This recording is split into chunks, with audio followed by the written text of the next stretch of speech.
everyone, it's Shel C from PaperOcotilloStudio. I know I haven't been around for a couple weeks, but I'm back for December, so I'll be having lots of things to watch in December on my normally scheduled stuff. I just needed a break. So I'm back. This video is a speed up video of what we did on the Art Joy of Sharing live stream show over on the Art Joy of Sharing channel on Thursday, December 2nd. We're making Christmas ornaments. Peg also made Christmas ornaments, so you might want to pop over there and watch the live, or I'm sure she'll have a speed video on her channel as well, Peg Robinson, and you can watch that. If I can find it, I'll link it in the video below. Otherwise, I'll link the live stream, but because you might want to watch this in real time in order to understand the process better. I'm not sure. Maybe the speed is fine for you. It usually is for me, but sometimes people want to watch it in real time. So the first ornament that I made today was a shadow box ornament using a metal cookie cutter. And these are real expensive. I just picked up a couple of them at Walmart. This one that I have that I'm using on this project is a little bit older one that I've had for a while. I think I got it at Michael's. I don't know, but they're just, they're the ones made out of metal, and they make a cute little shadow box if you layer some stuff in there. So the first thing that I did was to take a piece of acetate. This is from some packaging that I just cut the acetate off of. And I stamped some snowflakes using some white alcohol ink. The white alcohol ink is made by Pinata, and I put it on my gel plate to make a little kind of an ink pad, and then just use the stamp to stamp the white background with snowflakes. And that's my first layer, and I'm attaching it to the back of the ornament. So when I cut it out from the acetate into the shape after I traced it, I made some little tabs. I cut some little tabs and bent them. And then I put some of this super sticky tape, which is the red backing tape, on there on each little tab, and then I folded the tabs in and stuck them to the metal. And then to cover them up, because they're not that cute, I used some glitter washi tape and just put that all the way around the outside of the ornament to cover it up. So now I have this clear snowflake background in the very back of the ornament, and then it's all stuck down and attached with tabs and then tape over it. I've got a little piece of baker's twine to hang the ornament that I just put through before I stuck everything down. Then I want to layer some things in there. Shadow boxes usually has a frame, and then you've got a layer of something in the background, and then something a little bit closer and a little bit closer and a little bit closer. That's how a shadow box works. I guess because it's a box and it makes shadows. So I cut some trees. I have this little stamp set that came with the matching dies, and I have my small die cutting machine, pressure kind. And I used a couple different types of cardstock, and I cut out a few little trees, and then I'm stamping them in darker green on the lighter color with some stamps that came in the set that match the dies. And then on the darker paper, I stamped the tree on there with some silver.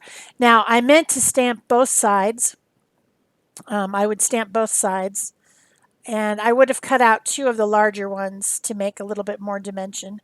But I'm just showing you how I did it, because I did some in advance for the show, because I want to put some clear dimensional adhesive over them to make them glossy, shiny, dimensional looking, and that needs to dry. So as you can see, I had made some in advance to use on the project for today's live. It's like, the magic of television. You put the casserole in the oven, and then magically it comes out a second later, even though it took like 50 minutes to cook. That's just how it works. So I'm just showing that I went ahead and stamped it on both sides, because that piece of acetate in the back is clear, except for it has snowflake stamped on it, but it's clear. So you would be able to see, theoretically, the other side of the tree on the other side. So I make sure I stamped them on both sides.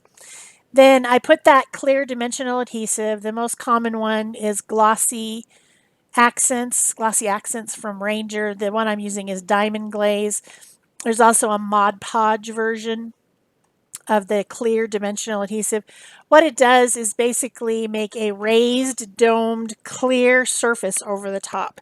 It also acts as a really good glue. So I also attached my trees to the background with this same clear adhesive. I also, while the adhesive is wet, I put in some little beads for ornaments, or you could use some of these. I used stick-on gems. Some of them I used sequins.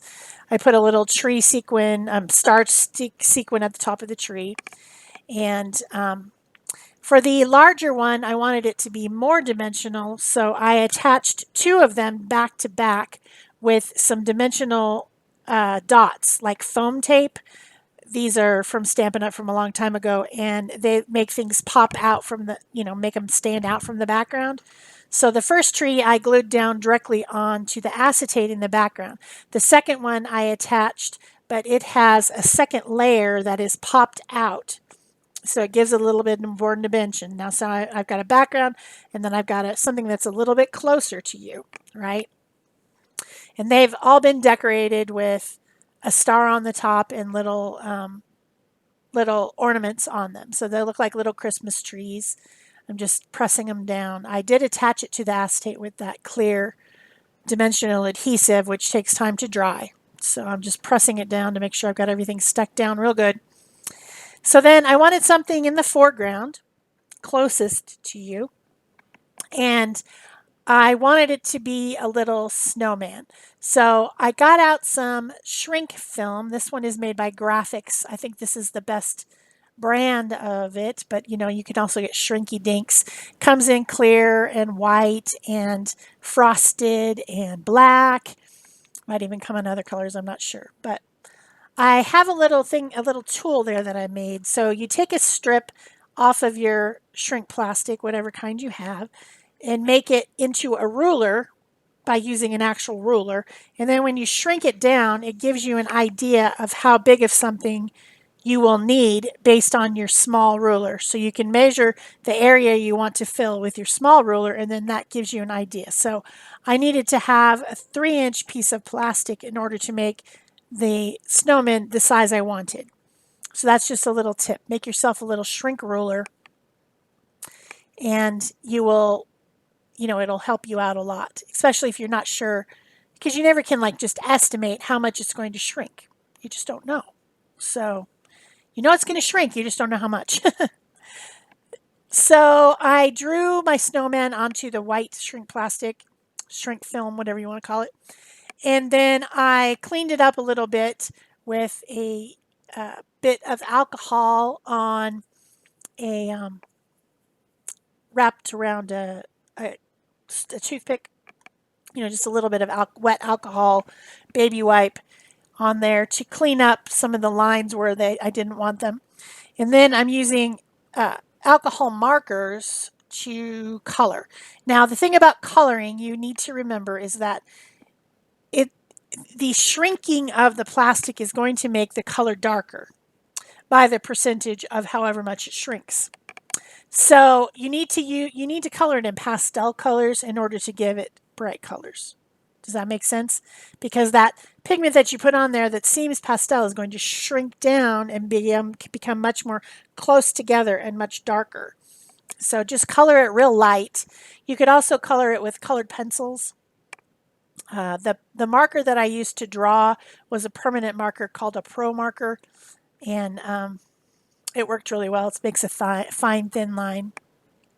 So then to attach that, I used some more of those foam dot things, and I stacked one on top of the other one to now make it a double layer, and then I attached that to the tree that's already raised. So I end up having quite a few different closer and farther bits in my little shadow box. I had a really hard time taking a picture of this. My picture not very good because it's so shiny. So I also put some of that dimensional adhesive clear stuff over the top of my shrink plastic piece, and I sprinkled it with some clear glitter to make it look more snowy. And then this is puff paint. It's like a paint that you used to paint on clothing or whatever a long time ago. And I use that to fill in the bottom to make it look like snow. And I put some more of that clear glitter on there. And then there is my ornament. So it's like a little shadow box made inside of a cookie cutter. I may cover the whole back of it with that glitter later. Once everything's real dry, I'll put a layer of that clear adhesive in the glitter all over the back of it. That's what I did on another one that I made before this one. So then this is the second ornament I made. I started a third one on the live show, but I didn't end up finishing it, so it's not in this video because I don't have it all completely done. But this is one of the stencils that I designed, and it's manufactured by Stencil Girl Products. And I wanted to show this cute little quick ornament that you could make. If you like desert things, you can make a little saguaro ornament. The saguaros are the trees here in southern Arizona. They're very tall. They can be, 15 or 20 feet tall, and they're around for hundreds of years. And they don't even grow their first little arm until they're already 100 years old. So it's an iconic image from where I live, the place I love. So I used a couple different colors of archival ink, and I sponged through the stencil with the darker color, and then I went with a lighter color and just kind of sponged the rest of the white area to, make it have a little bit of color. Cut it out, flipped over the stencil, and I can get the exact same reverse image with the stencil on the back. So you end up having both sides colored because, in ornaments, they might flip around on the tree. So you might want to have both sides decorated somehow. So then I'm going to make this into a little character. So I drew it a little mouth with my black pen. I gave it some rosy little cheeks with an alcohol marker. I made some more little lines just for fun on where the lines of the saguaro cactus are. And it's going to get a lot darker, because it's going to shrink, right? This is still shrink plastic, shrink film. Also, I punched a hole. The thing you need to think about holes is that you don't punch a real super tiny one because it's going to shrink. It's just something you need to think about. So I do keep a stamp block when I'm shrinking things because, as you can see, as you're shrinking it with a heat tool, they really curl up and get kind of wonky. So once it's completely shrunk, you can just put a wooden block or in this case an acrylic block from my stamp blocks on top and press it down. I did color the edges with the archival ink because I didn't want the edges to remain white.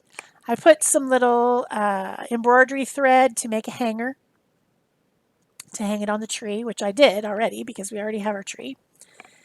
And then I have some red felt, and I cut a little hat out of the red felt, cut two pieces, one for the front, one for the back, and I hot glued them on to the top of the saguaro ornament.